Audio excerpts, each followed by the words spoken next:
Você ouvirá agora uma palavra que foi ministrada na Missão da Fé Apostólica da cidade de Balneário Piçarras.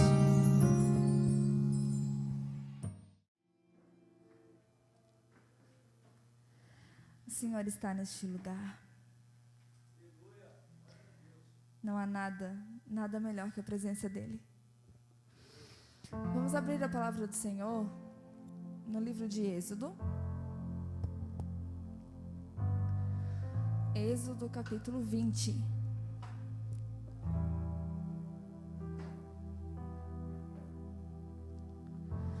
Êxodo 20, verso 18.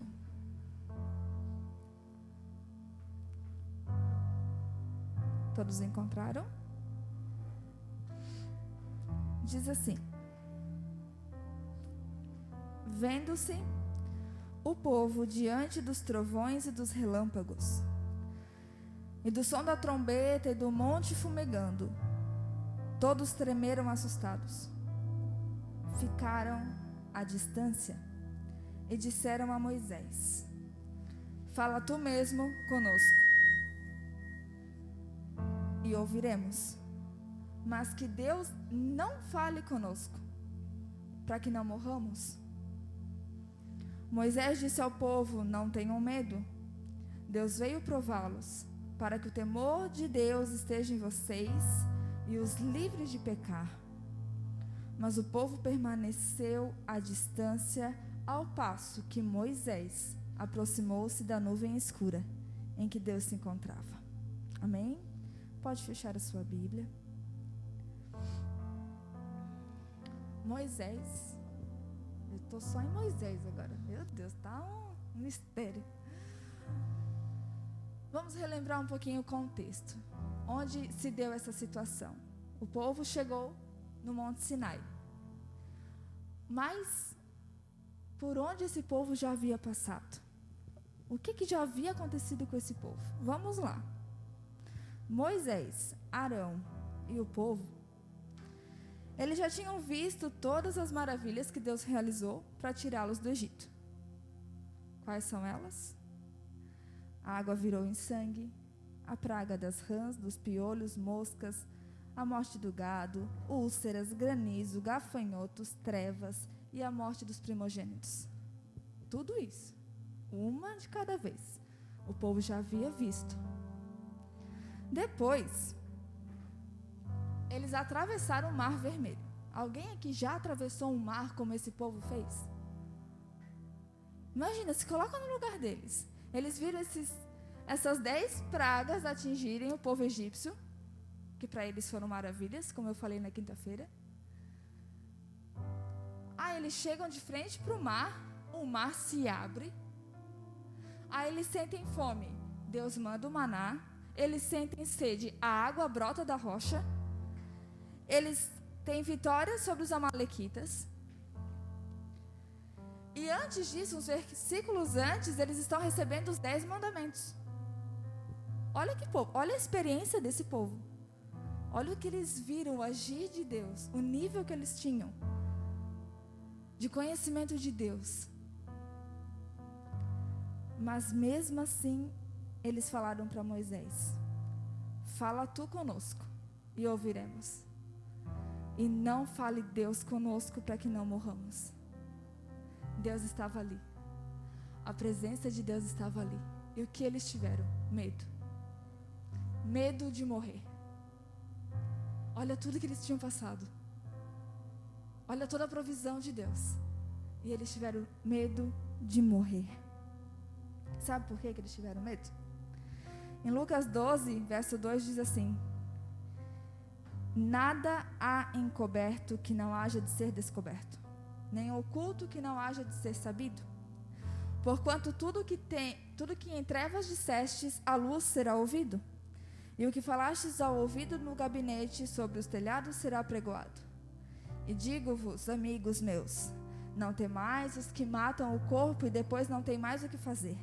Mas eu vos mostrarei a quem deveis temer. Temei aquele que depois de matar tem poder para lançar no inferno. Sim, vos digo, a esse temei. Sabe por que eles tinham medo? Porque diante da glória de Deus, os pecados são revelados. Diante da presença de Deus, diante da santidade de Deus, a nossa natureza pecaminosa, as nossas limitações, as nossas fraquezas, elas são reveladas. E eles tinham medo que isso os levasse à morte. Eles não queriam ter a mesma experiência de Moisés, mas eles queriam os benefícios. Eles experimentaram a prosperidade, a cura, a provisão, o agir de Deus. Mas no momento de ver a glória de Deus revelada, não. Porque eles até poderiam esconder os pecados nessa atmosfera de milagres. Mas diante da presença, no face a face, não há como esconder. Eles não temiam a Deus, porque se eles temessem, eles iam entender que nada se compara à presença. Que vale a pena renunciar tudo para estar na presença de Deus. Em Deuteronômio 5:29 diz assim: Deus falou para Moisés: quem dera que eles tivessem tal coração que me temessem. Deus entendeu porque eles não vieram para a presença dele. Porque eles não temiam. Eles viam as mãos, mas eles não queriam o caráter de Deus, conhecer quem ele era. Então Deus disse para eles: vai e dize-lhes: tornai-vos as vossas tendas. Então Moisés subiu, o povo ficou nas tendas, à distância. Mas ficar à distância de Deus tem uma consequência. Sabe por quê? Porque nós fomos feitos para adorá-lo. Nós fomos feitos para buscá-lo. Nós fomos feitos por ele, para ele. Então, se nós mantivermos distância, uma hora, aquele vazio começa a aumentar. Aquele desespero começa a nos tomar. Porque a nossa essência está vazia. Eu fui criado para algo, mas cadê esse Deus? Que eu tinha um relacionamento. Cadê esse Deus? Esse povo aqui estava acostumado a ter um intermediador. Então eles sentiram falta de Moisés, mas na verdade eles estavam sentindo falta de Deus. Da presença de Deus. Da voz de Deus. Só que na razão deles, eles deram um jeitinho. Eles não eram brasileiros, mas deram um jeitinho. E eles deram um jeito de fazer um Deus onde eles não precisavam se expor tanto. Onde não exigisse tantas mudanças. Então eles foram para cima de Arão. Arão. Esse homem lá no capítulo 4 é o homem que foi escolhido para ser o porta-voz de Moisés, como o pastor Luan ministrou sábado passado. Homem escolhido para andar junto com Moisés. Homem que foi colocado neste momento como líder, como referência, como alguém para intermediar, para acalmar o povo. Mas olha o que esse homem fez. Êxodo 32:1 diz assim: mas vendo o povo que Moisés tardava em descer do monte, acercou-se de Arão e disse-lhe: levanta-te, faz-nos deuses, que vão adiante de nós, porque quanto a este Moisés, o homem que nos tirou da terra do Egito, não sabemos o que lhe sucedeu. A necessidade de adorar estava dentro deles, mas eles não conheciam o Deus que eles tanto adoravam. Eles achavam que era só por meio de Moisés. E o bezerro de ouro foi feito, moldado. Só que olha só, lembra que o povo já tinha recebido os 10 mandamentos? Nos 10 mandamentos diz que não pode adorar outros deuses. Meu Deus, que povo teimoso. Mas eles foram lá e fizeram um bezerrinho. Por quê? A cultura do Egito estava dentro deles. A cultura de moldar deuses e adorar estava dentro deles. Eles ainda não haviam rompido isso. E de forma sutil, assim como a serpente fez com Eva, de forma sutil, o diabo entrou no coração deles e os fez formar uma imagem de Deus completamente errada, distante, pecaminosa. Então eles reduziram a glória de Deus a uma imagem. Eles queriam um Deus que se encaixasse nas circunstâncias deles, do jeitinho dele, no tempo deles, no parâmetro deles. Era assim que eles queriam. E Arão, esse homem que foi escolhido, o que a gente fala dele?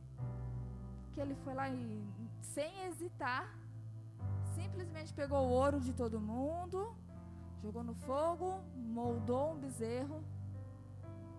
O que falar desse homem que foi escolhido, mas cedeu à pressão do povo? Será que nós estamos cedendo à pressão de alguém? Será que nós estamos cedendo à influência de alguém? Arão tinha dons, ele tinha uma oratória perfeita. Ele usou os dons, a influência que ele tinha, não para adorar a Deus, mas para satisfazer o povo. E eu pergunto para vocês hoje, quem somos nós diante da presença? Mateus 27 diz que Jesus, verso 50, diz assim: Jesus, clamando outra vez com grande voz, rendeu o espírito, e eis que o véu do templo se rasgou em dois, de alto a baixo, e tremeu a terra, e fenderam-se as pedras.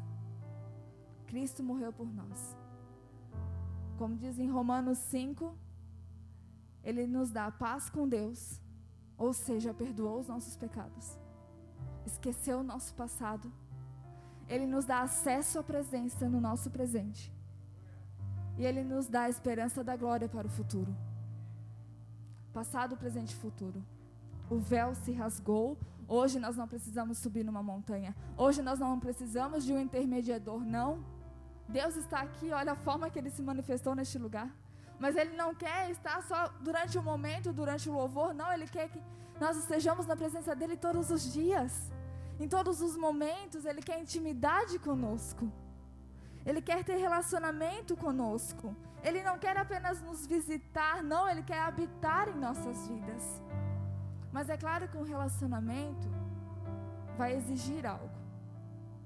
E no relacionamento com Deus exige santidade. Exige renúncia. Exige largar tudo e seguir a Ele. Exige sim. A gente não pode se iludir achando que não. Mas a santidade, ela só é alcançada por um coração que teme a Deus. Não é ter medo de Deus, é temor, é respeito, é reverência. É entender que sem Ele nós nada podemos fazer. É entender que sem Ele não faz sentido tomarmos uma decisão sem Ele. Não faz. Não faz sentido ir contra o propósito dEle. Não faz sentido lutar contra a vontade dEle. É essa reverência que Deus quer que nós tenhamos. É esse respeito que Ele quer. É essa obediência. Isso é temor. Nós sermos constrangidos pela Sua presença. Pela Sua doce presença. Que nos preenche, que nos enche, que nos transforma. É isso que Ele quer conosco. Ele não quer que nós tenhamos um relacionamento superficial, medíocre, raso, de fachada, com louvores. Muitas vezes a gente se entrega, mas o nosso coração não está entregue a Ele. Nosso coração está distante, como o povo estava. Em palavras, a gente estava lá em cima do monte. Mas e o coração? Onde que ele está? Realmente, se expor à presença vai denunciar os pecados. Mas só é transformado aquele que sobe a montanha, aquele que vai até Ele. Se você não for até Ele, o que vai mudar é a imagem que você tem dEle. Você vai acabar criando um Deus para você. Um Deus chamado eu. Porque a gente gosta, né? A gente gosta de fazer do nosso jeito. A gente gosta de ter o controle. Nós gostamos. O Brasil não tem essa cultura de moldar deuses. Não, a gente adora nós mesmos. Esse que é o problema. Nós adoramos nós mesmos. A nossa vontade, a nossa razão. E hoje, eu quero te propor para que você vença o pecado que está te afastando de Deus. Vença esse pecado que está te afastando. O Egito, a cultura do Egito, para o povo hebreu, representa para nós o padrão do mundo, o pecado. E Deus quer que nós venhamos vencer o padrão do mundo, lutar contra o padrão do mundo. Nós somos do reino. Nós temos Cristo dentro de nós. Mas às vezes nós temos pecados de estimação. Sabe, a gente começa a se relacionar com Deus e Deus começa a moldar. Deus começa a pedir. Deus começa a mostrar o que tem que ser mudado dentro de nós. E a gente começa, não, Deus. Não, mas vai ficar sem graça. Mas e o meu prazer onde que fica? Mas e a minha vontade onde que fica? Pecados de estimação. E quando nós nos deparamos com a presença, nós não conseguimos ir além, porque não há renúncia. Nós não conseguimos dar um passo além e ir mais fundo, porque não há renúncia. Então Deus não pode agir. Nós não conseguimos ver o sobrenatural de Deus, porque nós não abrimos o nosso coração por inteiro. E se Deus encontrar algo nas nossas vidas que está acima dele, nós estamos impedindo o agir de Deus. Se o pecado está nos controlando, então Deus não está. Se a nossa vontade está reinando, então Deus não está. É uma escolha. Não tem como alguém competir com Deus. Ou Deus tem tudo, ou Deus não tem nada. Quem está controlando a sua vida? Ele quer te guiar. Mas para isso, nós temos que renunciar. Aí vem as justificativas, porque a gente é esperto. Aí primeiro a gente fala assim: eu quero mudar, mas Deus conhece o meu coração. Eu tenho a intenção de mudar, eu sei que eu tenho que mudar, mas Deus me conhece. Olha só, olha a justificativa que nós usamos. Você já falou isso para Deus? Você já falou isso para alguém? Eu até quero mudar, mas Deus me conhece. Olha a confusão, olha a cegueira espiritual. Porque se Deus te conhece, isso não é motivo para te constranger? Você chegar na presença de Deus e saber que Ele te conhece e saber que você tem capacidade para lutar contra esse pecado e você não tem um posicionamento. É isso que nós estamos falando. Deus me conhece e eu não estou fazendo nada. E eu não estou querendo mudar. É isso que nós estamos falando. Tentar não é a mesma coisa que fazer. Tentar é uma coisa, fazer é outra. Ter a intenção é uma coisa, consumar é outra. Eu quero mudar, eu quero deixar, mas eu não faço. Sabe quem fez? Sabe quem não foi uma intenção? Sabe quem apenas não quis fazer? Ele fez, foi Jesus. Não foi uma intenção, não foi brincadeira, ele não hesitou. Quando ele viu que ele teria que se entregar por nós, ele foi e se entregou por inteiro. Morte de cruz. Tá vendo esse tempo frio? A palavra de Deus diz que Jesus foi crucificado no frio. Sabe quando a gente se baixa, se machuca? No frio e dói. Jesus foi crucificado no frio. Sabia? A palavra de Deus diz que quando Pedro negou Jesus, ele estava onde? Perto do fogo, para se esquentar, porque estava frio. Foi num tempo assim, ou pior, que Jesus foi crucificado por mim e por você. Que Jesus passou dores. Ele não hesitou, ele não tentou, não, ele foi e fez. A outra justificativa que nós usamos é que o diabo nos fez pecar. O diabo, ele não peca por você, ele não peca por mim, sou eu que decido. Sabe o que o diabo faz? Ele te seduz, ele te propõe, ele te apresenta o pecado, a oportunidade de pecar, mas ele não vai pecar por você. É você que decide, sou eu que decido. Mas ele só vai seduzir porque gostamos. Por exemplo, vou dar um exemplo bem... alimentação. Se colocar coração de galinha na minha frente, eu não vou sentir desejo de comer, porque eu não gosto. Não vai me seduzir, não vai me tentar, eu não gosto. Agora coloca sushi. Meu Deus, não precisa oferecer duas vezes, porque eu desejo, porque eu gosto. Vocês acham que o diabo brinca? Quando ele está tentando nos tirar do caminho do Senhor? Ele não brinca. Ele não vai oferecer o que você não gosta. Ele vai oferecer o que você gosta, porque ele sabe que a chance dele de vencer é maior. Porque ele sabe que te seduzindo, ele vai conseguir te tirar da presença de Deus. Ele sabe que ele vai conseguir fazer você pecar. Porque ele não vai brincar com você, mas é impossível que enquanto o diabo está te seduzindo com palavras, com imagens, pelos teus olhos, pelos teus ouvidos, é impossível que enquanto você está passando por uma guerra, o Espírito Santo não se manifeste. É impossível. Mas sabe o que nós fazemos? A gente fecha o ouvido para o Espírito Santo e abre para o diabo. Por quê? Porque a nossa carne está mais forte que o nosso espírito. A gente tem que fortalecer nosso espírito. E só buscando a Deus nós conseguimos fazer isso. Para que a primeira voz que nós venhamos ouvir seja do Espírito Santo e não do diabo. E quando o diabo vier seduzir, nós tenhamos a autoridade de falar: não, você não tem mais domínio sobre a minha vida. Esse pecado não me domina mais. É esse posicionamento que Deus quer de nós. Porque quando nós temos um encontro real com Deus, nós sabemos que nenhum prazer do mundo se compara a essa presença. Nada vale a pena se não for a presença de Deus. Então, Pamela, o que a gente faz com os desejos? Nós vamos submetê-los à cruz de Cristo. Gálatas 5, 24 e 25 diz assim: e os que são de Cristo crucificaram a carne com as suas paixões e concupiscências. O que é isso? Que palavra é essa? É cobiça por bens materiais, por prazeres sensuais. Jesus levou na cruz. Por que você está levando esse fardo ainda? Por que você está sendo escravizado por isso ainda? O que está exercendo domínio sobre você? E continua assim: se vivemos em espírito, andemos também em espírito. É todos os dias. É uma caminhada, é uma decisão de renúncia, decisão de transformação.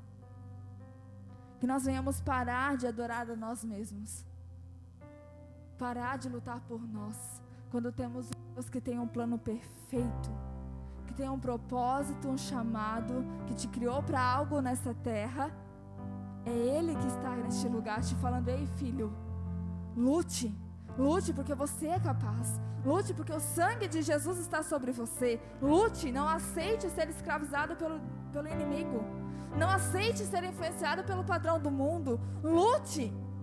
Lute porque eu estou em você. Você é capaz de vencer. Nós somos vencedores, como nós cantamos. Como nós pulamos, como nós bradamos, nós somos vencedores. Então, que nós façamos como está em Oséias capítulo 6. Então conheçamos e prossigamos em conhecer ao Senhor. Sabe por quê? Tem jovens olhando para você. Tem pessoas olhando para você. Havia todo um povo olhando para Arão. Homens morreram por causa dessa atitude dele. Por ele se deixar levar pela influência do mundo, do povo. Jovens estão olhando para você. E se nós nos mantivermos longe, aqueles que estão atrás de nós estão mais longe ainda. Estão mais suscetíveis ainda ao pecado. Estão correndo mais riscos ainda no mundo. Então que nós venhamos nos purificar todos os dias. Essa é a mensagem que eu quero deixar para você. Você é capaz. O sangue de Jesus está sobre você. E eu quero que você se coloque de pé.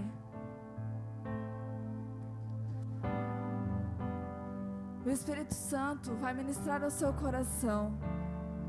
Em que nível você está de relacionamento com Ele?